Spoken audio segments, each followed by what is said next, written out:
Hey friends, welcome back to our YouTube channel Learn Science। आज हम Oxford new science in everyday life class 8 का chapter number 13 chemical effects of current लेकर के आए हैं, जो कि यूनिट 5 हाउ थिंग्स वर्क का फर्स्ट एंड लास्ट चैप्टर है। यानी कि इस यूनिट में सिर्फ एक ही चैप्टर है और वह है आपका केमिकल इफेक्ट्स ऑफ करंट। मैं आपको बताती चलूं कि अभी तक हम लोग 12 चैप्टर कंप्लीट कर चुके हैं, साथ साथ हमारी एक्सरसाइजेज एंड क्वेश्चन आंसर्स भी हो चुके हैं और यूनिट टेस्ट भी हो चुके हैं। मुझे उम्मीद है कि आपने सभी चैप्टर पढ़ लिए होंगे। नहीं पढ़े हैं तो मैंने डिस्क्रिप्शन में लिंक दी हुई है, आप हर चैप्टर की प्लेलिस्ट की लिंक दी हुई है, आप उस पर क्लिक कीजिए। आपको उस चैप्टर से रिलेटेड मैंने जितने भी वीडियोस डाली हुई हैं आपको वहाँ पे मिल जाएंगे, ठीक है। और साथ साथ मैं आपको बताती चलूँ कि अभी मैंने प्रीवियस वीडियो में आपके लिए एक इन्फॉर्मेटिव वीडियो बनाई थी, जिसमें कि मैंने आपको बताया था कि हमारे जो एयर हैं वो साउंड को कैसे कैच करते हैं, या नॉर्मली कहा जाए तो हम लोग सुन कैसे पाते हैं।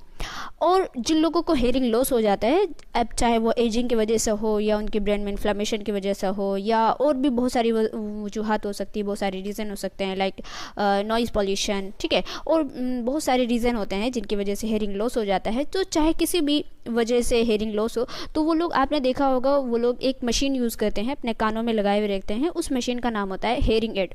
तो वो हेयरिंग एड कैसे वर्क करता है, ठीक है, उसके अंदर क्या क्या चीज़ें होती हैं, वो कैसे, उसके ज़रिए से कैसे सुनाई पड़ती है, इसके बारे में मैंने आपको बताया था। और साथ साथ जो हेयरिंग लॉस होते हैं, इनके जो कॉजेज़ होते हैं और इनको हम लोग कैसे रिड्यूस कर सकते हैं, कैसे कम कर सकते हैं, इसके बारे में मैंने आपको बताया था। ओके, तो अब मैं आपको सजेस्ट करूँगी कि आप उस वीडियो को ज़रूर देखिए, क्योंकि उस वीडियो में क्या है, इस आपके लिए इन्फॉर्मेशन है और इस इन्फॉर्मेशन को आपको अपनी नॉलेज को बढ़ाने के लिए आपको ज़रूर उसको पढ़ना चाहिए या सुनना चाहिए। ओके, चलिए स्टार्ट करते हैं chapter number 13 chemical effects of current. अब देखिए, इस चैप्टर में आपको नाम से ही पता चल रहा है कि भाई इस चैप्टर में हम लोग क्या पढ़ने वाले हैं, करंट के केमिकली इफेक्ट पढ़ने वाले। देखिए, जो करंट होता है ना, जब हम किसी चीज़ में इलेक्ट्रिसिटी पास करते हैं तो वो बहुत सारे इफेक्ट को दर्शाता है। क्या क्या? Magnetic effect, heating effect, magnetic effect. For example, जैसे कि भाई आप अगर किसी कॉपर वायर में करंट पास करते हैं, इलेक्ट्रिसिटी पास करते हैं, तो वो एक मैग्नेट की तरह बिहेव करने लगता है। हम बोलते हैं ना कि भाई आप नंगे तार को हाथ मत लगाओ, या कहीं पे ऐसा जो तार होता है जिस पे प्लास्टिक की कवरिंग नहीं होती है तो आप उसको हाथ मत लगाओ। क्यों? क्योंकि वो अपनी ओर खींचता है। यानी कि जब आप किसी करंट में, किसी कॉपर वायर में या कहीं पे भी अगर आप करंट पास कर दो तो वो एक मैग्नेट की तरह बिहेव करने लगता है। तो वो मैग्नेटिक इफेक्ट हो गया। और दूसरा हीटिंग इफेक्ट, कि भाई हम करंट में, जब हम किसी चीज़ में करंट पास करते हैं, इलेक्ट्रिसिटी पास करते हैं, तो वो हीटिंग इफेक्ट दिखलाता है। यानी कि वो चीज़ गर्म हो जाती है, या कॉपर वायर ही देख लो आप, वो एक गर्म होने लगता है। या आप कोई ऐसा ओवन यूज़ करो तो आप जब उसमें इलेक्ट्रिसिटी पास करते हैं तो वो एक हीटिंग इफेक्ट दिखाता है कि नहीं दिखाता है। बहुत सारी चीज़ें हैं जहाँ पे कि आप हीटिंग इफेक्ट को देख सकते हैं कि भैया जब हम उसमें इलेक्ट्रिसिटी पास करते हैं तो वो हीटिंग इफेक्ट भी दिखाता है। या फिर वो कॉपर वायर खुद गर्म हो जाता है, ठीक है। और यहाँ पे हम लोग क्या पढ़ने वाले हैं, केमिकली इफेक्ट। यानी करंट का क्या केमिकली इफेक्ट होता है कि जब हम एक कंडक्टिंग सॉल्यूशन में, किसमें, एक कंडक्टिंग सॉल्यूशन, ऐसा सॉल्यूशन जो कि इलेक्ट्रिसिटी को कंडक्ट कर रहा है, कि थ्रू जब हम इलेक्ट्रिसिटी पास करते हैं तो वहाँ पे केमिकल रिएक्शन होता है, ठीक है। जब भाई हम एक कंडक्टिंग सॉल्यूशन के थ्रू इलेक्ट्रिसिटी पास करते हैं तो उसमें केमिकल रिएक्शन होता है। और जब वही केमिकल रिएक्शन का जो इफेक्ट होता है, वही इफेक्ट कहलाता है आपका केमिकल इफेक्ट्स ऑफ करंट। अब ये इफेक्ट कैसे कैसे होते हैं भाई, ये इफेक्ट कैसे होते हैं कि भाई जो इलेक्ट्रोड्स लगाते हैं हम लोग उसके अंदर, वो उसमें गैस के बबल्स बनने लग जाते हैं। या फिर ये है कि उन इलेक्ट्रोड्स पे मेटल का डिपोजिशन होने लगता है। या फिर ये है कि वो जो सॉल्यूशन होता है ना, जो हम कंडक्टिंग सॉल्यूशन जो हमने बनाया हुआ है, उसका कलर चेंज हो जाता है। तो ये बहुत सारे करंट के केमिकली इफेक्ट होते हैं जो हम इस चैप्टर में पढ़ने वाले हैं। ओके, आई होप सो थोड़ा आपको समझ में आ रहा होगा। थोड़ी सी हिंट जब हम लोग आगे पढ़ते जाएंगे और हमारी चीज़ें खुलती जाएंगी तो आपको और क्लियरली समझ में आ जाएगा कि भाई करंट के क्या क्या केमिकली इफेक्ट होते हैं। So you will learn about in this chapter electrical conductivity. सबसे पहले हम लोग क्या पढ़ेंगे कि भाई इलेक्ट्रिकल कंडक्टिविटी कैसी होती है, किसमें, सॉलिड में, लिक्विड में एंड गैसेस में। तो हमने सॉलिड के में बहुत सारी इलेक्ट्रिकल कंडक्टिविटी देखी है कि भाई जो सॉलिड में, अगर हम किसी भी सॉलिड पदार्थ में, सॉलिड सब्सटेंस में इलेक्ट्रिक को कंडक्ट करते हैं, इलेक्ट्रिक को पास कराने की कोशिश करते हैं, तो बहुत सारे सॉलिड पदार्थ ऐसे होते हैं, बहुत सारे सॉलिड सब्सटेंस ऐसे होते हैं जो कि अपने आप से इलेक्ट्रिक को कंडक्ट होने दे देते हैं। फॉर एग्जाम्पल कॉपर वायर ले लो आप, या फिर मेटल की कोई चीज़ ले लो। तो इससे जब हम इलेक्ट्रिक करंट पास करते हैं तो वो अपने आप से इलेक्ट्रिक कंडक्ट करने दे देते हैं। अब हम लोग जो इस चैप्टर में जो पढ़ेंगे इलेक्ट्रिकल कंडक्टिविटी, वो स्पेशली लिक्विड के बारे में पढ़ें कि भाई क्या लिक्विड इलेक्ट्रिक को कंडक्ट कर पाता है। क्या लिक्विड में अगर हम लोग इलेक्ट्रिसिटी को अगर हम पास करें तो क्या वो उसके अंदर से इलेक्ट्रिसिटी पास हो रही है? ठीक है, तो हम लोग स्पेशली इलेक्ट्रिकल कंडक्टिविटी लिक्विड के अंदर पढ़ने वाले हैं। और हमारे जो सेकंड टॉपिक होगा वो होगा इलेक्ट्रोलाइसिस। तो देखिए, ये इलेक्ट्रोलाइसिस जो वर्ड है इसे आप दो पार्ट्स में डिवाइड कर सकते हैं। कैसे? Electro plus lysis. इलेक्ट्रो का मतलब क्या होता है? इलेक्ट्रिसिटी या यूजिंग इलेक्ट्रिसिटी, और लाइसिस का मतलब होता है किसी चीज़ को तोड़ना। मतलब ये है कि ब्रेक डाउन विया इलेक्ट्रिसिटी, कि जब हम इलेक्ट्रिसिटी को पास करते हैं तो उसके थ्रू ब्रेक डाउन होता है, यानी कि कोई चीज़ टूटती है और उसके टूटने से, जैसे कि मान लिया एक सॉल्यूशन है, एक सॉल्यूशन में आपने एक ऐसा कंपाउंड डाला, मान लिया NaCl ही डाला। जब NaCl डालते हैं तो NaCl क्या होता है? टूट जाता है। उसके Na plus Na positive ions and Cl minus ions में जो है अलग अलग वो टूट जाते हैं, उनके बीच का बॉन्ड जो है वो टूट जाता है, बॉन्ड टूट जाता है। और टूटने से फिर वो उनके आयंस जो हैं पॉजिटिव और निगेटिव आयंस ही इलेक्ट्रिक को कंडक्ट करते हैं। तो हम लोग इसके बारे में पढ़ेंगे। ओके, तो ये हमारा सेपरेट टॉपिक है इलेक्ट्रोलाइसिस का, और बहुत ही इंपॉर्टेंट है। इसके बारे में हम लोग अलग से अच्छे से पढ़ेंगे, तो आपको वहाँ पे बात क्लियर हो जाएगी। ओके, चलिए स्टार्ट करते हैं। All matter is made up of tiny particles called atoms. हमारी बुक क्या कह रही है? हमारी बुक बोल रही है कि जो सभी मैटर्स होते हैं, देखिए पहली बात तो यहाँ पे क्या लिखा हुआ है, ये आपका ये मेटल नहीं है, ये है आपका मैटर। ठीक है, क्या है? मैटर। जो सभी मैटर होते हैं वो किसके बने हुए होते हैं? छोटे छोटे पार्टिकल्स के बने हुए होते हैं, जिन्हें हम लोग बोलते हैं एटम्स। क्या बोलते हैं? जिन्हें हम लोग एटम्स। ठीक है, आपने देखा ही होगा। आप इसका एग्जांपल ना थोड़ा सा ऐसे ले लें, ऐसे समझ लें कि जैसे कि आप, जैसे कहा जाता है बूंद बूंद से सागर बनता है ना। तो बूंद बूंद जो होती है ना, आप इसको एक मैटर, आप इसको एक एटम ले लें। भाई जितने भी पार्टिकल्स है, कोई भी मैटर है, ठीक है, आप अगर उसको तोड़ोगे, आप उसको तोड़ोगे, तोड़ते रहो तोड़ते रहो तोड़ते रहो, तो जो उसका सबसे स्मॉलेस्ट यूनिट होगा, है ना, वो क्या कहलाएगा? उसका एटम। अच्छा, बहुत सारे बच्चे ना एटम में और मॉलिक्यूल में कंफ्यूज हो जाते हैं कि भाई एटम क्या होता है और मॉलिक्यूल क्या होता है। तो देखिए एटम क्या होता है। देखिए एटम तो हो गया भाई कोई भी पार्टिकल है, इतना बड़ा सा पार्टिकल है, आपने इसको तोड़ा, ठीक है, आपने इसको बहुत सारे पार्ट्स में, बहुत छोटे छोटे पार्ट्स में आपने इसको डिवाइड कर दिया, बहुत छोटे छोटे पार्ट्स में। तो इसका जो सबसे छोटा पार्ट होगा, एक तो ये जो सबसे छोटा पार्ट होता है ना एटम्स, ये आपको ना नॉर्मली माइक्रोस्कोप से नहीं दिखता है। जो नॉर्मल माइक्रोस्कोप होते हैं ना, इलेक्ट्रॉन माइक्रोस्कोप, इससे ये आप एटम्स को नहीं देख पाते हैं। इसके लिए स्पेशल माइक्रोस्कोप आता है जिसका नाम होता है स्कैनिंग टनलिंग माइक्रोस्कोप, और उस माइक्रोस्कोप के ज़रिए से ही एटम्स को देखा जा सकता है। ये इतने छोटे होते हैं, ठीक है। तो मैं आपको क्या बता रही थी कि भाई जितने भी पार्टिकल्स हैं वो सभी एटम्स के बने हुए हैं, वो छोटे छोटे पार्टिकल्स, जितने भी मैटर हैं वो छोटे छोटे पार्टिकल्स के बने हुए हैं, जिन्हें हम एटम्स कहते हैं। अब एटम्स क्या होता है और मॉलिक्यूल क्या होते हैं? तो देखिए जो सबसे छोटी यूनिट हो गई, मान लीजिए हमने इसकी सबसे छोटी जो यूनिट है ना, ये वाली, हमने इसको बाहर निकाल दिया, ये हमने इसको यहाँ से बाहर निकाल दिया, ये हो गया आपका एटम, ठीक है, ये हो गया आपका एटम। अब क्या होता है, बहुत सारे जो मैटर होते हैं उनके एटम आप देख सकते हैं, यानी कि उनके एटम जो है वो एग्जिस्ट करते हैं, यानी कि उनका सबसे छोटा जो पार्टिकल है, सबसे छोटी जो यूनिट है वो एग्जिस्ट करती है। लेकिन बहुत सारे ऐसे मैटर होते हैं, बहुत सारे ऐसे मैटर होते हैं जिनका की सबसे जो छोटी यूनिट होती है वो एग्जिस्ट नहीं करती, यानी कि आप उनके एटम्स को देख नहीं पाएंगे। तो वो क्या होते हैं, दो या दो से ज़्यादा एटम्स मिला करके आप उनके देख सकते हैं, यानी कि दो यूनिट्स के, मान लीजिए ये दो यूनिट्स है ना, इन दोनों को, इनको देख करके, यानी ये दोनों यूनिट्स मिल करके दिखाई पड़ती है, यानी वो उसके सबसे स्मॉलेस्ट यूनिट नहीं दिखाई पड़ती है, बल्कि वो दो या दो से ज़्यादा एटम्स जो हैं वो कहीं पर मिले हुए होंगे तो वो दिखाई पड़ेंगे, वो एग्जिस्ट करते हैं। और वही जब दो या दो से ज़्यादा एटम्स आपस में कहीं पर मिलते हैं, वो एग्जिस्ट करते हैं, तो हम उनको बोलते हैं क्या? मॉलिक्यूल्स। समझ में आ गया क्या? मॉलिक्यूल्स और एटम्स की डेफिनेशन समझ में आ गई। मॉलिक्यूल किन्हें बोलते हैं? दो या दो से ज़्यादा एटम्स जब कंबाइन करते हैं तो हम इनको मॉलिक्यूल बोलते हैं, और एटम तो एटम होता ही है। ओके, समझ में आ गया। चलिए अब यहाँ पे इतनी बात होगी। अब यहाँ पे बोल रहे हैं every atoms contain charge particles.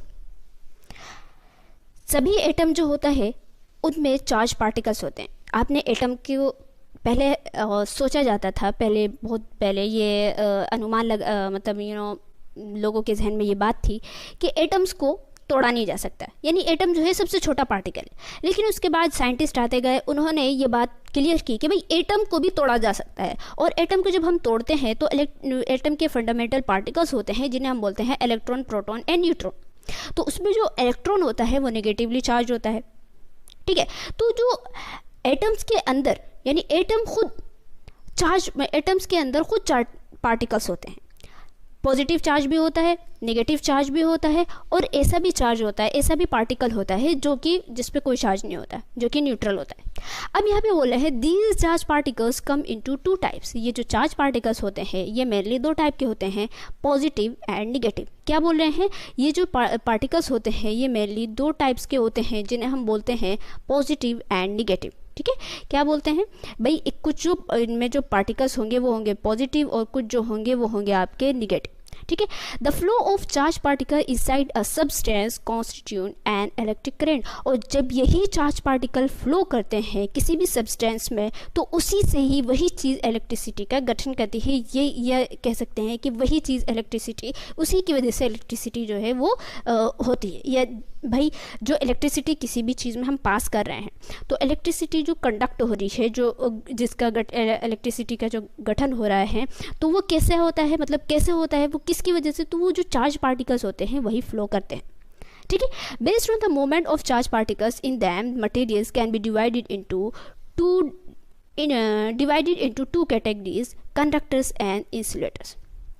अब हमने ये तो पढ़ लिया कि भाई ये जो सभी एटम्स होते हैं उनमें चार्ज पार्टिकल्स होते हैं, और वो चार्ज पार्टिकल दो टाइप के होते हैं, पॉजिटिव एंड नेगेटिव। और इन्हीं चार्ज पार्टिकल से, यानी कि पॉजिटिव और नेगेटिव चार्ज पार्टिकल्स के फ्लो करने से ही इलेक्ट्रिसिटी कंडक्ट होती है, इलेक्ट्रिसिटी का गठन होता है, ठीक है। अब यहाँ पे बोल रहे हैं कि भाई अब इन्हीं चार्ज पार्टिकल्स के मोमेंट पे जो मटेरियल्स है उनको दो पार्ट में डिवाइड किया गया है, किसमें, कंडक्टर्स एंड इंसुलेटर्स। अब कंडक्टर्स किन्हें बोलते हैं, कंडक्टर्स उन्हें बोलते हैं वैसे पार्टिकल्स या वैसे मटेरियल्स जो कि अपने आप से इलेक्ट्रिक करंट को फ्लो होने दें, या जिसमें जो उसके फ्री इलेक्ट्रॉन्स हैं, जो उनके अंदर जो मटेरियल्स जो उनके अंदर इलेक्ट्रिक करंट है कि जब हम उनमें चार्ज पार्टिकल्स, जब हम इलेक्ट्रिसिटी उनमें पास करें तो उनके अंदर के जो चार्ज पार्टिकल्स हैं वो अलाउ करें किसको, इलेक्ट्रिसिटी को कंडक्ट करने में या इलेक्ट्रिसिटी को फ्लो करने, इलेक्ट्रिसिटी को अलाउ करें, वो कि भाई इलेक्ट्रिक करंट जो है उसमें चल सके, उसको हम लोग बोलते हैं कंडक्टर्स। सिंपली भाषा में आप समझें कि कंडक्टर्स किन्हें बोलते हैं, कंडक्टर्स बोलते हैं कि वैसे मटेरियल्स जिसमें कि इलेक्ट्रिक करंट को अब कंडक्टर्स किन्हें बोलते हैं, तो वैसे मटेरियल्स जो कि अपने आप से इलेक्ट्रिक करंट को फ्लो होने दें, इन्हीं को हम लोग बोलते हैं conductors. For example copper wire. भाई कॉपर वायर में अगर आप इलेक्ट्रिक करंट पास करो तो वो उसके अंदर से इलेक्ट्रिक करंट पास होगा कि नहीं, बिल्कुल होगा, वो अपने आप से इलेक्ट्रिक करंट को पास होने देगा, तो हम उनको बोलते हैं conductors. Materials that do not allow an electric current to flow through them easily is called insulators. तो वैसे मटेरियल्स जो कि अपने आप से इलेक्ट्रिक करंट को ईजीली फ्लो ना होने दे तो हम लोग उनको बोलते हैं इंसुलेटर्स, ठीक है, समझ में आ गया। अब इंसुलेटर्स के एग्जांपल, फॉर एग्जांपल आप प्लास्टिक ले लें, रबड़ ले लें, ठीक है, आप कोई वुड ले लें, तो ये क्या होते हैं, ये अपने आप से इलेक्ट्रिक करंट को फ्लो नहीं होने देते हैं, तो हम इनको बोलते हैं इंसुलेटर्स, ठीक है। You have learn about conductors and insulators earlier. आपने इससे पहले भी कंडक्टर्स और इंसुलेटर के बारे में पढ़ा होगा। Look at the pictures below and write C for the conductors and I for the insulators in the box provide. तो आप यहाँ पे देखिए, ये आपकी प्लास्टिक क्लॉथ पिन हो गई, तो ये आपकी कैसी होती है, ये प्लास्टिक की होती है, तो ये क्या करेंगी, ये इंसुलेटर होती है, यानी कि ये अपने आप से इलेक्ट्रिक करंट को फ्लो नहीं होने दे देती। इसी तरीके से ये आपकी वुडन रूलर हो गई ना, ये लकड़ी की एक स्केल है, तो ये भी इंसुलेटर होती है। इसी तरीके से ये आपकी मेटल सीजर है, ठीक है। मेटल के जितने भी मेटल होते हैं, ये बात याद रखिएगा, सभी मेटल्स जो होते हैं वो कंडक्टर्स होते हैं, और जो मतलब गुड कंडक्टर्स होते हैं, ठीक है, किसके, इलेक्ट्रिसिटी के गुड कंडक्टर्स होते हैं। और जो सभी नॉन मेटल्स होते हैं वो इलेक्ट्रिसिटी के बैड कंडक्टर्स होते हैं, लेकिन उसमें एक्सेप्शन होता है किसका, ग्रेफाइट का। ग्रेफाइट आपका नॉन मेटल है लेकिन वो अपने आप से इलेक्ट्रिसिटी को कंडक्ट होने देता है। आपने ड्राई सेल को देखा होगा, एक ड्राई सेल जो होती है उसके अंदर जो बीच में एक ग्रेफाइट की एक छोटी सी पतली सी रॉड लगी हुई होती है और उसी के ज़रिए से इलेक्ट्रिसिटी कंडक्ट होती है, ठीक है। तो मैं आपको क्या बता रही थी, जो मेटल है, ये मेटल की जो सीजर है, ये आपका क्या है, कंडक्टर है, यानी कि ये अपने आप से इलेक्ट्रिसिटी को पास होने देगी। अगर आप इसमें आप इसको किसी सोर्स से जोड़ दें, ठीक है, आप किसी बैटरी को लगा दें इसके पास तो इस मेटल से इलेक्ट्रिसिटी पास होगी। इसी तरीके से आप ये देखें, ये आपकी सेफ्टी पिन है जो कि कंडक्टर है, ठीक है, ये भी अपने आप से इलेक्ट्रिसिटी को पास होने देती है। इसी तरीके से ये हो गई आपके मेटल कीज़, ये भी इलेक्ट्रिसिटी को पास, ये भी कंडक्टर है, ठीक है, ये भी अपने आप से इलेक्ट्रिसिटी को पास करने देती है। और ये आपके लास्ट में हो गया इरेजर जो कि इंसुलेटर होता है, ये अपने आप से इलेक्ट्रिसिटी को पास होने नहीं देते। ओके, चलिए आगे चलते हैं। इतनी बात तो आपको समझ में आ गई होगी। In this chapter we will learn about liquids that allow electric current to flow through them. देखिए, इस चैप्टर में हम लोग ना स्पेशली लिक्विड के बारे में पढ़ने वाले हैं। हम लोग यहाँ पे सॉलिड की और गैसेस की बात नहीं करेंगे, बल्कि हम लोग यहाँ पे लिक्विड की बात करेंगे कि क्या लिक्विड अपने आप से इलेक्ट्रिक करंट को फ्लो होने दे रहा है, ठीक है, क्या लिक्विड इलेक्ट्रिसिटी को कंडक्ट कर पाता है। इसका आंसर है हाँ, कि भाई अगर किसी भी लिक्विड में आप इलेक्ट्रिसिटी को पास करें तो वो इजीली उससे इलेक्ट्रिसिटी पास हो जाती है। आप ऐसे घर में भी एग्जांपल देख सकते हैं कि अगर कहीं पे वायर है या फिर कहीं पे ऐसा पानी है, ठीक है, और अगर आप वहाँ पे इलेक्ट्रिसिटी उसमें वहाँ से वायर जा रहा है और वो वायर जो है उस पर कवरिंग नहीं है, ठीक है, यानी कि कह सकते हैं वो वायर जो है वो उसकी मेटल जो अंदर का कॉपर वायर है, कॉपर आप उसको देख पा रहे हैं, उस पर प्लास्टिक की कवरिंग नहीं है, तो आप उस जो वाटर है आप उसके पास नहीं जा सकते, नहीं आप उसको छेड़ सकते हैं, नहीं आप उसको टच कर सकते हैं। क्यों? क्योंकि उसमें इलेक्ट्रिसिटी ईजीली वहाँ पे फ्लो हो रही है, इलेक्ट्रिसिटी वो अपने आप से पास होने दे रहा है, ठीक है। एंड सेकंड होगा हमारे यहाँ पे, मतलब जो हम इस चैप्टर में पढ़ने वाले हैं, how an electric current flows through a liquid, कि भाई एक लिक्विड के थ्रू इलेक्ट्रिक करंट कैसे फ्लो होता है। उसके बाद होगा the chemical effects that are produce when an electric current flows through a liquid. वही बात जो मैंने आपको बताया कि भाई जब एक लिक्विड के थ्रू करंट इलेक्ट्रिसिटी पास होती है तो जो केमिकली इफेक्ट होता है वो क्या होता है, ठीक है। और उसके बाद हम लोग पढ़ेंगे in the ways which the chemical effects of electric current can be use, और क्या ऐसे वेज हैं, क्या ऐसे तरीके हैं कि जिसके ज़रिए से जो इलेक्ट्रिक करंट का, जो लिक्विड के थ्रू जो इलेक्ट्रिक करंट हम पास कर रहे हैं और उसका जो केमिकल इफेक्ट हो रहा है उस पर, है ना, जो हमें दिख रहा है, तो हम उसको किन किन तरीक़ों से हम लोग यूज़ कर सकते हैं। ओके, चलिए, आई होप सो आपको समझ में आ रहा होगा कि भाई क्या क्या हम लोग पढ़ने वाले हैं इसमें। अब यहाँ पे हो गया पहला जो हमारा टॉपिक था, इलेक्ट्रिकल कंडक्टिविटी। इलेक्ट्रिकल कंडक्टिविटी मैंने आपको बताया कि भाई इलेक्ट्रिकल कंडक्टिविटी का मतलब क्या होता है। इलेक्ट्रिकल कंडक्टिविटी का मतलब होता है कि इलेक्ट्रिक की conductivity, the measure of the ability of a substance that allow the flow of electric current is called the electrical conductivity. क्या बोल रहे हैं कि यानी ऐसा measure, the measure of the ability of a substance to allow the flow of electric current, यानी कि किसी भी सब्सटेंस में इलेक्ट्रिक करंट को फ्लो करने के लिए जो की इजाज़त दें, है ना, या इसे कह सकते हैं कि किसी भी ऐसे सब्सटेंस में इस बात की एबिलिटी होना कि वो अपने आप से इलेक्ट्रिक करंट को फ्लो होने दे, तो यही चीज़ कहलाती है electrical conductivity. Substance that are good conductors have high electrical conductivity as compared to substance that poor conductors। अब मैंने आपको बताया था ना स्टार्टिंग में कि बहुत सारे ऐसे सब्सटेंस होते हैं जो कि इलेक्ट्रिकल कंडक्टिविटी की या इलेक्ट्रिसिटी के गुड कंडक्टर्स होते हैं। मतलब ये है कि वो अपने आप से बहुत ही ईजीली अपने आप से इलेक्ट्रिसिटी को पास होने देते हैं। तो हम क्या बोलते हैं कि भाई वो इलेक्ट्रिसिटी के गुड कंडक्टर्स हैं, यानी वैसे सब्सटेंस जो कि अपने आप से इलेक्ट्रिसिटी को पास होने दे, तो हम लोग क्या बोलते हैं कि भाई वो गुड कंडक्टर्स हैं इलेक्ट्रिसिटी के। और वैसे सब्सटेंस जो कि अपने आप से इलेक्ट्रिसिटी को पास नहीं होने देते हैं, तो हम लोग उनको बोलते हैं क्या है कि भाई वो पुअर कंडक्टर्स हैं। मतलब ये है कि वो अपने आप से इलेक्ट्रिसिटी को पास नहीं होने देते हैं। जैसे कि आप इंसुलेटर्स को ले लो। अब इंसुलेटर्स में बहुत सारे इंसुलेटर्स हो सकते हैं। फॉर एग्जाम्पल प्लास्टिक हो गया आपका, है ना, वुड हो गया आपकी, लकड़ी हो गई आपकी, रबर हो गई आपकी, ठीक है, ये या फिर प्योर वाटर, जो डिस्टिल्ड वाटर होता है ना, प्योर वाटर जो होता है बिल्कुल, जो हमारी घरों में जो वाटर आता है ये प्योर वाटर नहीं होता है, जो डिस्टिल्ड वाटर होता है ये भी आपका इलेक्ट्रिसिटी की पुअर कंडक्टर होते हैं, ठीक है। So metals such as copper and aluminium have high electrical conductivity. जो कुछ मेटल्स के बारे में इन्होंने बताया कि जैसे कि कॉपर का वायर हम लोग घर में यूज़ करते हैं, एल्युमिनियम, ये इलेक्ट्रिसिटी के गुड कंडक्टर होते हैं। While plastic, rubber and wood will have low electrical conductivity, भाई इनमें लो इलेक्ट्रिकल कंडक्टिविटी होती है। Some liquids but not all are good conductors. कुछ लिक्विड्स, लेकिन सभी नहीं, कुछ लिक्विड्स की बात कर रहे हैं यहाँ पे। और वो लिक्विड्स कैसे हो सकते, कौन कौन से हो सकते हैं? एसिड हो सकते हैं, बेसिस हो सकते हैं। कुछ लिक्विड्स, सभी नहीं, वो इलेक्ट्रिसिटी के गुड कंडक्टर्स होते हैं। Let us discuss the electricity of some common liquids. ठीक है, तो भाई स्पेशली हमें यहाँ पे इलेक्ट्रिकल कंडक्टिविटी लिक्विड ही में पढ़ना है, तो हम लोग लिक्विड ही के बारे में डिस्कस करेंगे। ठीक है, चलिए, electrical conductivity of other liquids. Oh wait, ये तो आपका हो गया ये। अच्छा, इलेक्ट्रिकल कंडक्टिविटी ऑफ वाटर। पहले मैंने आपको बताया था ना कि भाई यहाँ पे हम लोग सभी लिक्विड के बारे में नहीं पढ़ेंगे, कुछ लिक्विड जो कि गुड कंडक्टर्स हैं हम उसके बारे में पढ़ेंगे। तो पहला जो लिक्विड आता है वो आपका वाटर ही आता है। दूसरे लिक्विड अल्कोहल, केरोसिन और दूसरे पेट्रोल, ये वाले लिक्विड तो दूर की बात हो गई। सबसे पहले जो हम लिक्विड के बारे में बात करेंगे वो वाटर की बात करेंगे कि क्या वाटर इलेक्ट्रिक को कंडक्ट होने देता है, क्या वाटर इलेक्ट्रिक का गुड कंडक्टर है। तो इसका आंसर है बिल्कुल हाँ, कि भाई वाटर जो है वो इलेक्ट्रिसिटी का गुड कंडक्टर है। So pure water is a poor conductor. यहाँ पे क्या बोल रहे हैं, जो प्योर वाटर है, याद रखिएगा किसकी बात कर रहे हैं यहाँ पे, प्योर वाटर की। प्योर वाटर का मतलब जो डिस्टिल वाटर होता है, बिल्कुल जो लेबोरेटरी में आपको मिलेगा, ये जो होता है ना, ये पुअर कंडक्टर होता है। ठीक है, ये बिल्कुल, क्योंकि इसमें कोई भी इम्प्योरिटीज़ में नहीं मिली हुई होती। लेकिन जो हमारे घर पे जो वाटर आता है, however the water that we use in our homes is not pure.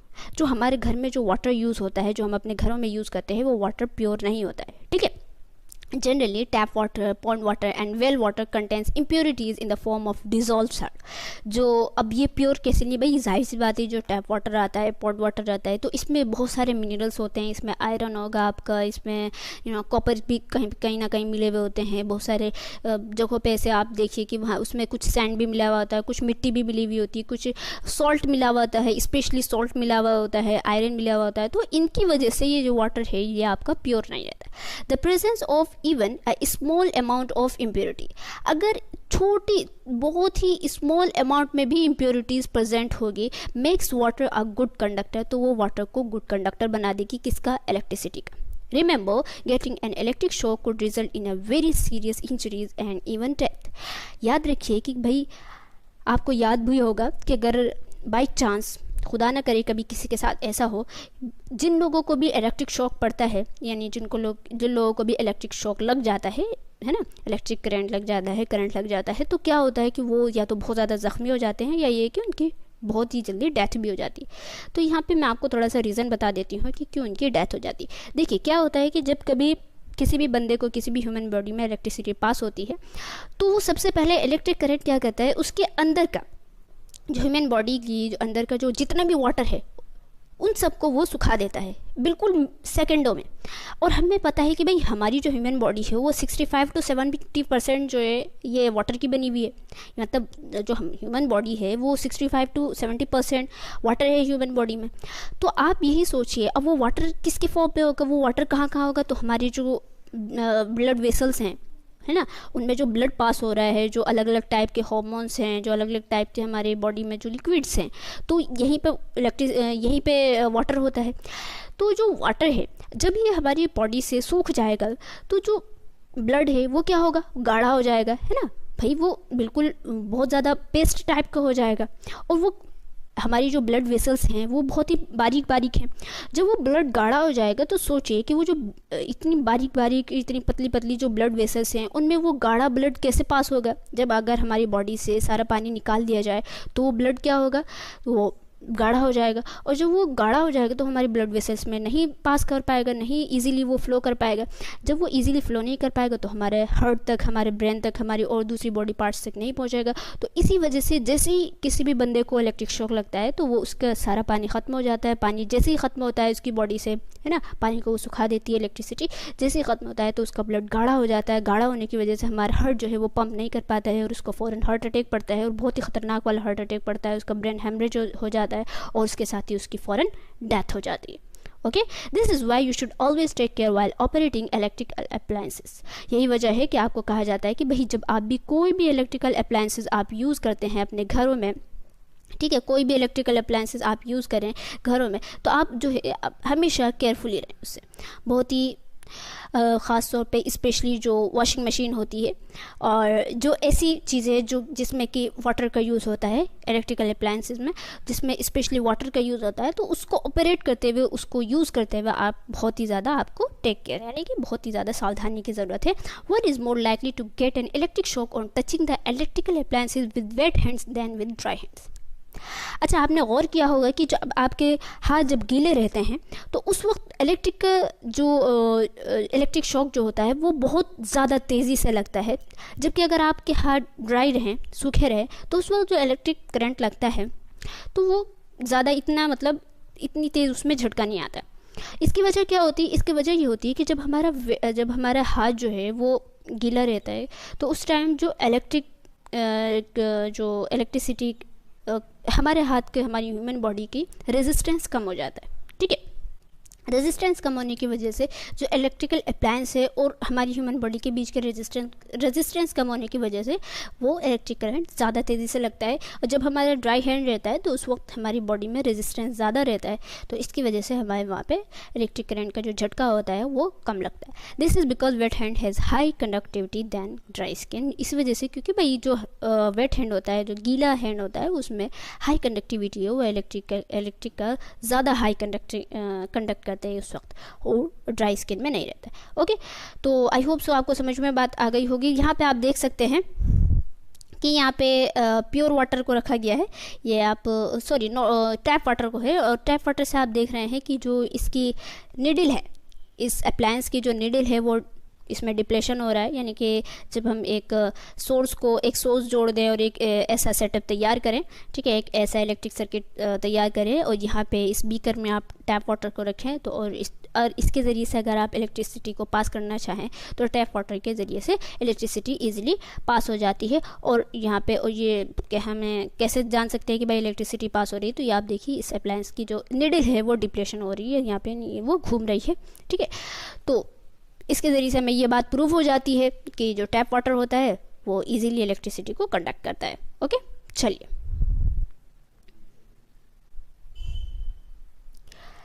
अब आगे चलते हैं हम लोग।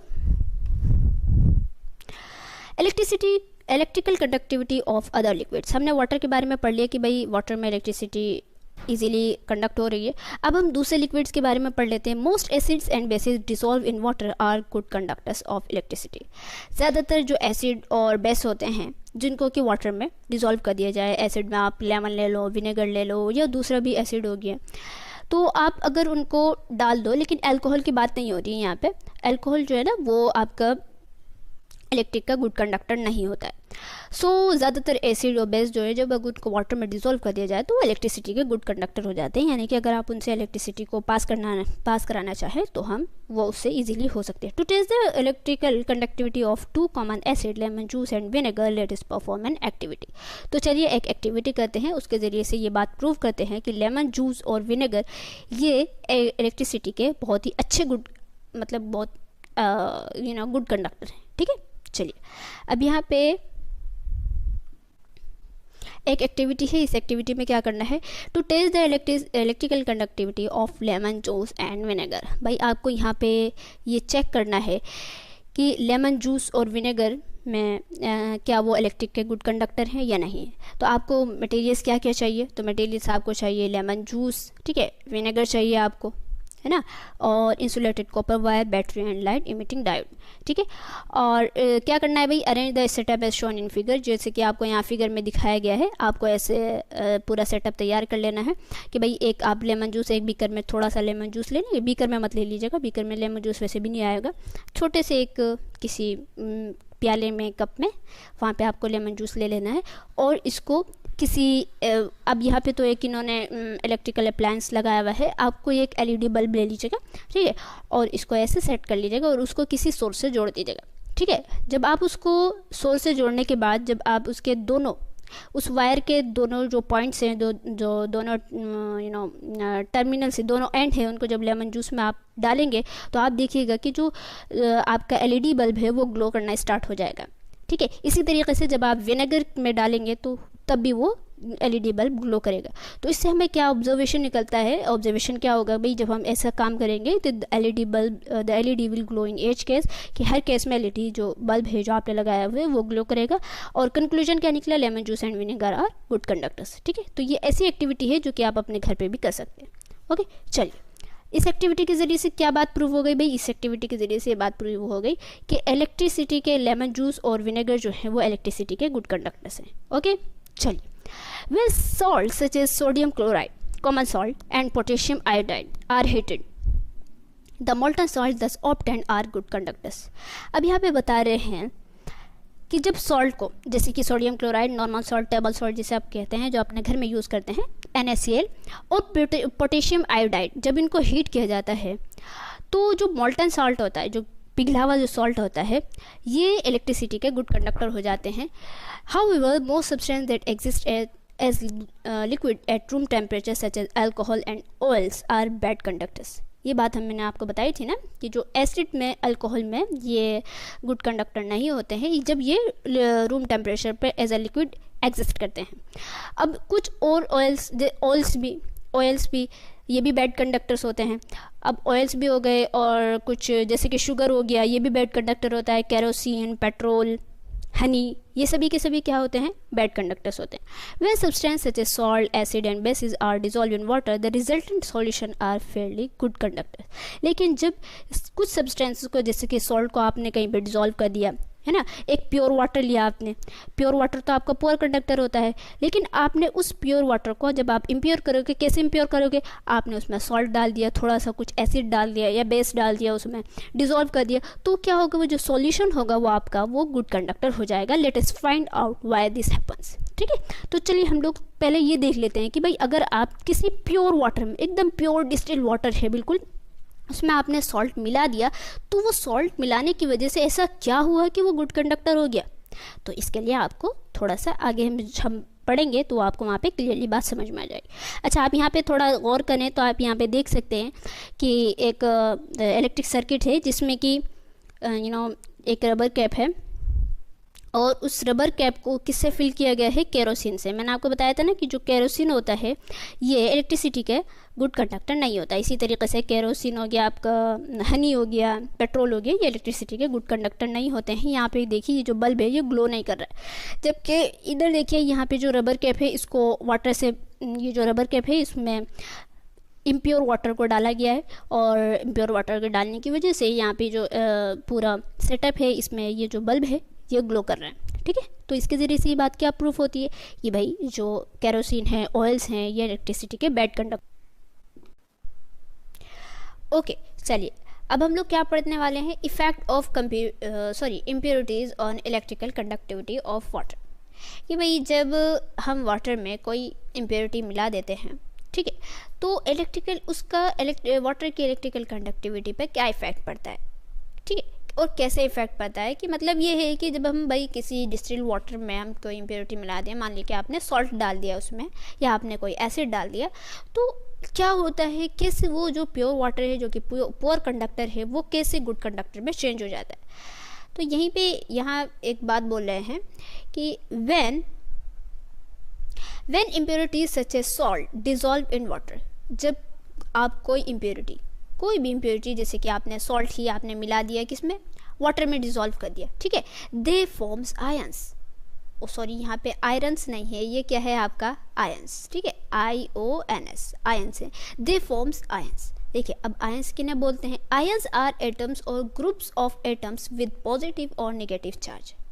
आयंस क्या होते हैं, आयंस हम कब बोलते हैं कि जब वो एटम जो मैंने आपको स्टार्टिंग में पढ़ा था ना कि भाई जो हर एटम होता है वो चार्ज होता है, जब कोई भी एटम, जब उस पर कोई भी चार्ज, चाहे वो पॉजिटिव चार्ज हो या उस पर निगेटिव चार्ज हो, जब उस पर चार्ज होता है तो हम उस वक्त उसको एटम नहीं बोलते हैं, बल्कि हम लोग क्या बोलते हैं भाई, वो आयंस हो गए। अब आपने मान लीजिए NaCl को आपने वाटर में डिसॉल्व किया, NaCl को डिसॉल्व किया तो NaCl जो है वो आपका टूट जाएगा, ठीक है, NaCl क्या होगा, इसके बीच का जो बॉन्ड है वो बिल्कुल टूट जाएगा। और ये कौन से आयंस में ये टूट जाएगा, तो ये Na+ और Cl- में ये टूट जाएंगे, ठीक है, Na+ और Cl- में ये टूट जाएंगे।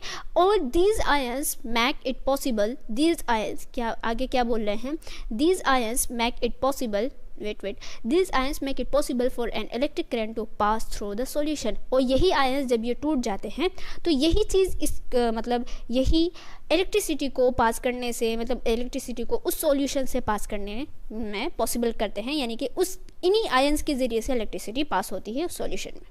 ठीक है, क्या बात समझ में आ गई कि भाई जब हम एक प्योर वाटर में हम सॉल्ट को डिज़ोल्व करते हैं तो वो सॉल्ट क्या होता है, अब आपने सॉल्ट डिज़ोल्व कर दिया, या आपने सल्फ्यूरिक एसिड डिज़ोल्व कर दिया, या आपने CuSO4 डिज़ोल्व कर दिया, कॉपर सल्फेट डिज़ोल्व कर दिया, बहुत सारी चीज़ें डाली जाती हैं वाटर को, प्योर वाटर को गुड कंडक्टर बनाने के लिए, ठीक है, या उससे इलेक्ट्रिसिटी को पास करने के लिए। जब हम इनको डालते हैं, ठीक है, तो वो क्या होते हैं, वो बीच में से टूट जाते हैं, यानी कि वो आयंस के फॉर्म में टूट जाते हैं। और वही आयंस इस चीज़ को पॉसिबल करते हैं, इस चीज़ को पॉसिबल बनाते हैं कि भाई वो इलेक्ट्रिसिटी उससे पास हो सके, उन्हीं आयंस के ज़रिए से इलेक्ट्रिसिटी पास होती है। ठीक है, चलिए आगे चलते हैं। अब आगे क्या है आपका, suppose we dissolve a small quantity of common salt. मान लीजिए कि आपने एक थोड़ी सी क्वांटिटी, आपने एक प्योर वाटर लिया, ठीक है, आपने उस प्योर वाटर में थोड़ी सी क्वांटिटी की आपने कॉमन सॉल्ट की, ये टेबल सॉल्ट की आपने उसमें मिला दी, sodium chloride. When salt dissolve in water, it forms ions of sodium and chlorine। मानिए कि आपने सोडियम क्लोराइड आपने डाला, ठीक है, तो वो क्या होगा, सोडियम क्लोराइड के बीच का जो बॉन्ड है ये टूट जाएगा। और ये किस आयंस में टूटेंगे, तो सोडियम आयंस में, सोडियम पॉजिटिव आयन में, और क्लोरीन नेगेटिव आयंस में ये टूट जाएंगे। If you take this salt solution in a beaker and set up as shown in figure. देखिए यहाँ पे आप देख रहे हैं ये एक बीकर लिया गया है, मान लीजिए हम यहाँ पे अलग से एक बीकर बना लेते हैं, ठीक है, एक बीकर लिया हमने और उसमें यहाँ पे वाटर है, प्योर वाटर है बिल्कुल, ठीक है, और आपने क्या किया, इसमें NaCl डाल दिया, यानी कि थोड़ा सा नमक आपने डाल दिया। आपने नमक डाला, नमक डालने के बाद क्या होगा, और आपने इस सॉल्ट सॉल्यूशन का नमक मतलब एक बीकर में डाला, and electric current will flow in circuit. और आपने फिर क्या किया,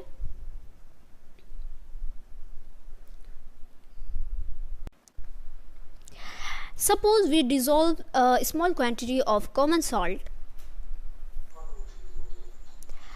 sodium chloride NaCl in pure water.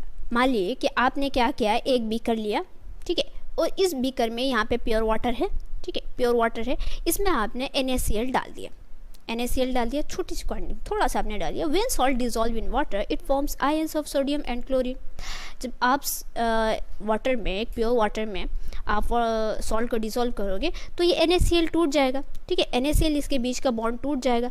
Bond जब टूटेगा तो वो किस में टूटेंगे, किस किस आयंस में टूटेंगे, तो भाई Na पॉजिटिव आयन में और Cl माइनस में, यानी Cl निगेटिव आयंस में टूट जाएंगे, ठीक है। यहीं पे ये बात बोल रहे हैं कि सोडियम क्लोराइड जो है इसके बीच का बॉन्ड टूट जाएगा और Na पॉजिटिव आयंस और Cl माइनस यानी कि Cl निगेटिव आयंस में, यानी क्लोरीन निगेटिव आयंस में ये टूट जाएंगे। If you take this salt solution in a beaker and set up as shown in figure, ठीक है, यही बात बता रहे हैं कि भाई एक फिगर, आपने एक बीकर में आपने इस सॉल्ट सॉल्यूशन को डाल दिया and electric current will flow in the circuit. और आपने क्या किया, इसको जो है ना एक बैटरी से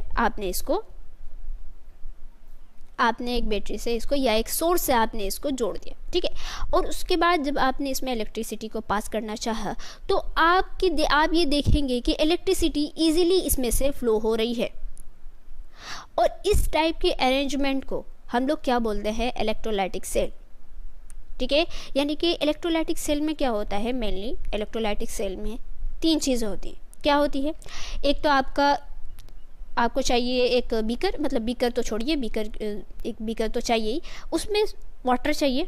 अब उस वाटर में क्या है, वाटर नहीं चाहिए बल्कि आपको एक सॉल्यूशन चाहिए। अब वो सॉल्यूशन ना आप सॉल्यूशन NaCl भी ले सकते हैं या CuSO4 का सॉल्यूशन ले सकते हैं जो कि इजीली इलेक्ट्रिक करंट को कंडक्ट कर पाते हैं। भाई CuSO4 जब आप डालेंगे तो ये Cu+ आयंस में SO4- आयंस में ये टूट जाएंगे, या फिर H2SO4, ठीक है। एक सॉल्यूशन चाहिए होगा और आपको क्या चाहिए, यहाँ पे एक प्लेट, जो इलेक्ट्रोलाइटिक सेल होती है इसमें मेनली 2 इलेक्ट्रोड्स भी लगे हुए होते हैं, ठीक है, जो कि इलेक्ट्रिक को कंडक्ट करने में इजीली वो कंडक्ट कर पाते हैं। तो इसमें ये इसी टाइप के अरेंजमेंट को, यानी कि इसी टाइप की जब आप इसमें इलेक्ट्रिसिटी को एक सोर्स के ज़रिए से आप इसको लगा दो, एक सोर्स लगा दो इसमें, और इसमें इलेक्ट्रिसिटी को पास करना चाहो तो इजीली इसमें इलेक्ट्रिसिटी पास हो जाती है। और इसी टाइप के अरेंजमेंट को हम लोग क्या बोलते हैं, इसी टाइप की सेल को, यानी कि इसी टाइप के जो हम लोग इलेक्ट्रिसिटी पास करते हैं एक लिक्विड के थ्रू, इसी को हम लोग बोलते हैं electrolytic cell. Pure water does not form enough ion to conduct electricity. जो प्योर वाटर होता है तो वो भाई इतने आयंस नहीं बना पाता है कि जिससे कि इलेक्ट्रिसिटी कंडक्ट हो पाए। That's why pure water is a poor conductor of electricity. और इसी वजह से जो प्योर वाटर होता है वो इलेक्ट्रिसिटी के पुअर कंडक्टर होते हैं या फिर बैड कंडक्टर होते हैं। ओके, समझ में आ गया आपको कि भाई क्यों जो प्योर वाटर होते हैं वो इलेक्ट्रिसिटी के बैड कंडक्टर होते हैं, और क्यों जो इम्प्योर वाटर है वो इलेक्ट्रिसिटी का गुड कंडक्टर होता है। अब हम लोग यहाँ पे थोड़ा सा इलेक्ट्रोलाइटिक सेल के बारे में पढ़ लेते हैं कि भाई इलेक्ट्रोलाइटिक के सेल की हमने थोड़ा सा अरेंजमेंट देख ली उसकी कि इलेक्ट्रोलाइटिक सेल में होता है क्या है मेनली। तो इलेक्ट्रोलाइटिक जो सेल होती है, मैंने आपको वही बात बताई अभी कि जो इलेक्ट्रोलाइटिक सेल होती है इसमें मेनली 3 चीज़ें आपकी होती हैं। ठीक है, एक क्या होता है जी भाई, एक बीकर है, बीकर में एक सॉल्यूशन होगा आपका। ठीक है, एक सॉल्यूशन होगा और वो सॉल्यूशन NaCl का सॉल्यूशन हो सकता है या CuSO4 का, मतलब कॉपर सल्फेट का, या फिर एक एसिड ले लीजिए आप H2SO4, इसका सॉल्यूशन होगा। और उसमें लगे हुए होते हैं 2 इलेक्ट्रोड्स। ठीक है, 2 इलेक्ट्रोड्स लगे हुए होते हैं, और जो इलेक्ट्रोड्स होते हैं वो एक किसी न किसी सोर्स के ज़रिए से जुड़े हुए होते हैं। ठीक है, अब हम यहाँ पे देख लेते हैं, पहले हम यहाँ पे ये पढ़ लेते हैं। A liquid that conducts electricity because of the presence of ion is called an electrolyte. वैसा लिक्विड जो कि आयंस के प्रेजेंस के होने की वजह से इलेक्ट्रिसिटी को कंडक्ट कर रहा है तो हम लोग इसको बोलते हैं इलेक्ट्रोलाइट। या फिर इसको हम सिंपल भाषा में कहें कि भाई when we pass an electric current through a solution, that solution conduct electricity, है ना। और वो सॉल्यूशन भाई, हम एक सॉल्यूशन के थ्रू इलेक्ट्रिसिटी को पास कर रहे हैं और वो सॉल्यूशन जो है वो इलेक्ट्रिसिटी को कंडक्ट भी कर रहा है, तो हम लोग उसको बोलते हैं इलेक्ट्रोलाइट। ठीक है, इलेक्ट्रोलाइट में देख, जो ये जो इलेक्ट्रोलाइट है, इलेक्ट्रोलाइट का मतलब क्या है कि भाई एक ऐसा सॉल्यूशन होना चाहिए जिसमें, मतलब एक ऐसा सॉल्यूशन हो कि जब आप उसमें इलेक्ट्रिसिटी को पास करें और वो सॉल्यूशन इलेक्ट्रिसिटी को भी पास कर रहा हो, वो इजीली इलेक्ट्रिसिटी को कंडक्ट कर रहा हो, तो उस सॉल्यूशन को, उस पूरे सेटअप को हम लोग इलेक्ट्रोलाइट बोलते हैं। For example electrolytes are salt solution and dilute solution. ठीक है, तो इलेक्ट्रोलाइट्स भाई वो सॉल्यूशन है ना, तो इलेक्ट्रोलाइट में आपका सॉल्ट सॉल्यूशन हो गया या फिर डाइल्यूट सॉल्यूशन ऑफ एसिड। ठीक है, और बहुत सारे एसिड हो गए। अब यहाँ पे बता रहे हैं, एक तो भाई ये सॉल्यूशन हो गया, इसमें आपको बता दिया कि भाई एक सॉल्यूशन है जो कि इलेक्ट्रिसिटी को कंडक्ट भी कर पा रहे हैं, इसको हम लोग ने इलेक्ट्रोलाइट बोल दिया, इलेक्ट्रोलाइटिक सॉल्यूशन बोल दें। और उसके बाद यहाँ पे होती है आपकी 2 रड्स। ठीक है, 2 रड्स होती हैं, जो 2 रड्स होती हैं, और इन रड्स को हम लोग क्या बोलते हैं, इन रड्स को हम नॉर्मली रड्स नहीं बोलते, बल्कि हम लोग इनको क्या बोलते हैं, इलेक्ट्रोड्स। क्या बोलते हैं, इलेक्ट्रोड्स। ये पूरा इलेक्ट्रोलाइटिक सेल का आपको पूरा एक सेटअप दिखा रहे हैं कि भाई इलेक्ट्रोलाइटिक सेल में होता क्या है मैंने। तो जो यहाँ पे 2 रड्स होती हैं जो कि इलेक्ट्रिक को कंडक्ट करने में हेल्प करती हैं, ये इन जो रड्स को क्या बोलते हैं, इलेक्ट्रोड्स। ठीक है, और ये जो इलेक्ट्रोड्स होते हैं, अब ये इलेक्ट्रोड्स, एक इलेक्ट्रोड बैटरी के, जो आपने सोर्स लगा हुआ है, जो बैटरी के नेगेटिव टर्मिनल से जुड़ा रहता है, जो बैटरी के किससे जुड़ा रहता है, नेगेटिव टर्मिनल से जुड़ा रहता है, तो हम लोग उसको बोलते हैं कैथोड। ठीक है, उसको हम लोग क्या बोलते हैं, कैथोड। और जो बैटरी के पॉजिटिव टर्मिनल से जुड़ा रहता है उसको हम लोग बोलते हैं एनोड। यही बात यहाँ पे लिखी हुई है। The rods are made of conducting materials and are called electrodes. इनको हम जो है ये कंडक्टिंग मटेरियल्स के बने हुए होते हैं जो इलेक्ट्रिसिटी को कंडक्ट करने में इजीली इलेक्ट्रिसिटी को कंडक्ट कर देते हैं, और ये इनको हम लोग बोलते हैं electrodes. The electrode connected to the negative terminal of the battery, जो बैटरी के, जो बैटरी हो या कोई भी सोर्स हो जो नेगेटिव टर्मिनल से जुड़ा हुआ रहता है, तो हम लोग उसको बोलते हैं कैथोड। और जो पॉजिटिव टर्मिनल से जुड़ा रहता है बैटरी के, उसको हम लोग बोलते हैं एनोड। समझ में आ गया। तो ये आपकी पूरी इलेक्ट्रोलाइटिक सेल की आप पूरी एक सेटअप है जो दिखाया गया है कि भाई इलेक्ट्रोलाइटिक सेल में होता क्या है। ओके, तो चलिए आज की वीडियो यहीं तक। आई होप सो आपको सारी बातें समझ में आ गई होंगी। तो मिलते हैं अगली वीडियो में जल्दी ही, तब तक के लिए अस्सलाम वालेकुम। अगर आप हमारे चैनल पर न्यू हैं तो हमारे चैनल को सब्सक्राइब कीजिए, वीडियो को लाइक कीजिए, और साथ साथ अपने दोस्तों को जो कि 7th क्लास में हैं, 8th क्लास में हैं, उनको ज़रूर शेयर कीजिए।